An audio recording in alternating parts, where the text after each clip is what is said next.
এখন আর বক্তব্য দেব না।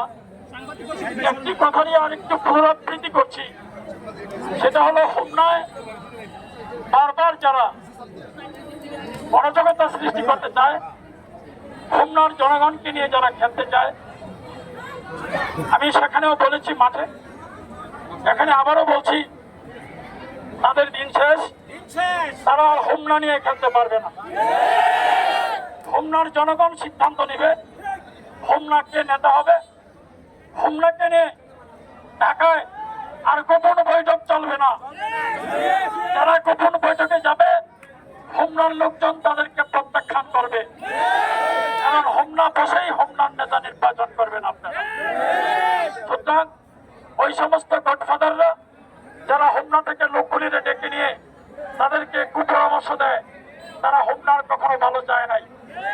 তাদেরকে এমকে আওয়ারকে যেরকম ভাবে তারা হয়রানি করেছে, পার্শ্ববর্তী মুরাদনগরের আরেকজন স্থায়ী কমিটির সদস্য আমাদের ব্যারিস্টার রফিকুল ইসলাম মিয়াকে যেভাবে তার বিরুদ্ধে ষড়যন্ত্র করেছে, 2008-এ যখন ঢাকা 5 থেকে আমাকে মনোনয়ন দেওয়া হয়েছিল, আমার বিরুদ্ধে ষড়যন্ত্র করেছিল।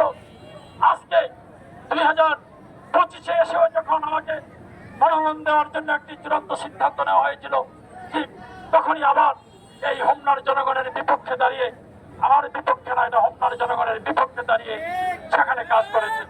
সুতরাং আপনারা প্রস্তুত থাকুন। আপনারা এখন স্বাধীন। আগে ছিলেন মানে আরেকজন নির্দেশনা দিতেন, এখন আর সেই সুযোগ নাই। আপনারা এখন স্বাধীন হোমনা। আমি আমার বক্তব্য এখানে শেষ করছি। আল্লাহ হাফেজ। প্রিয় নেতৃবৃন্দ, সবাইকে হোমনা উপজেলা বিএনপি, পৌর বিএনপি তথা অধ্যক্ষ সেলিম মিয়ার পক্ষ থেকে ধন্যবাদ জানিয়ে আজকের এই সমাবেশ ও র্যালি এখানেই সমাপ্ত ঘোষণা করছি। ধন্যবাদ সবাইকে।